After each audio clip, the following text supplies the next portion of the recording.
అదే RTV app వార్తల్ని క్షణాల్లో చదివే అవకాశం ఉంటుంది. ఒక న్యూస్ పేపర్, ఒక టెలివిజన్ ఛానల్ మీ చేతుల్లో ఎప్పుడూ ఉంటాయి. మీడియా మిత్రులందరూ కూడా నమస్కారం. నా పేరు కల్లూరు పెంచలయ్య. యానాది రిజర్వేషన్ పోరాట సమితి రాష్ట్ర అధ్యక్షుడిని. ఏదైతే ఈరోజు కడప కలెక్టర్ ఆఫీస్ ఎదుట ఏదైతే ఎస్టీ వర్గీకరణ చేసి ఈ రాష్ట్రంలో 10 లక్షలకు పైచిలకు జనాభా ఉన్నటువంటి యానాదులకు న్యాయం చేయాలి అనేటువంటి డిమాండ్తో ఏదైతే యానాది రిజర్వేషన్ పోరాట సమితి ఆధ్వర్యంలో నిరసన తెలియజేస్తూ ఉన్నాం.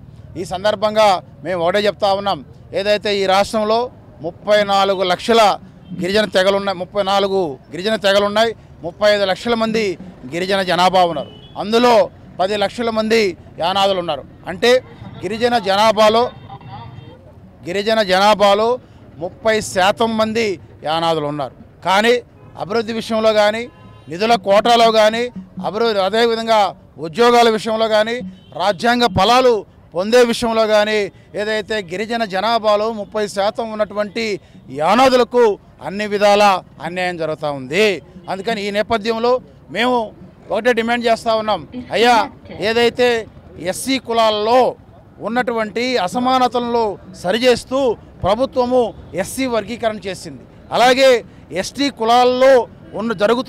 కులాల్లో ప్రధానంగా యానాదులకు జరుగుతున్నటువంటి అసమానతలను సరిచేసేదానికోసం ఎస్టీ వర్గీకరణ చేయమని చెప్పి మేము డిమాండ్ చేస్తూ ఉన్నాం. ఎందుకంటే ఏదైతే గిరిజన జాతుల్లో ప్రధానంగా అభివృద్ధి చెందినటువంటి సుగాలి అలాగే ఎరుకుల జాతి వాళ్ళందరూ కూడా మా యానాదులకు రావాల్సినటువంటి ఉద్యోగాలు, పదోన్నతులు అన్నీ కూడా తన్నుకొని పోతూ ఉన్నారు.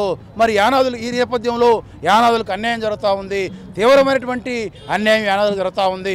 ఏదైతే మాకు ఉద్యోగాల విషయంలో అన్యాయం జరుగుతూ ఉంది, రాజకీయంగా అన్యాయం జరుగుతూ ఉంది, అలాగే నిధుల కేటాయింపులో కూడా అన్యాయం జరుగుతూ ఉంది.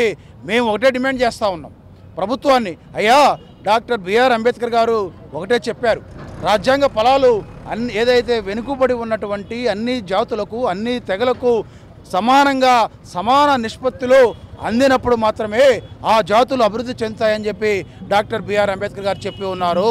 దాన్నే మేము అడుగుతా ఉన్నాం. మేమేం కొత్తగా గొంతెమ్మ కోరికలు కోరట్లేదు. అయ్యా అంబేద్కర్ గారు చెప్పినట్టు ఈ యొక్క రాజ్యాంగ ఫలాలు గిరిజన జాతుల్లో కొన్ని అభివృద్ధి చెందినటువంటి కొన్ని తెగలకే పరిమితం అవుతూ ఉన్నాయి. యానాదులకు తీవ్ర అన్యాయం జరుగుతూ ఉంది.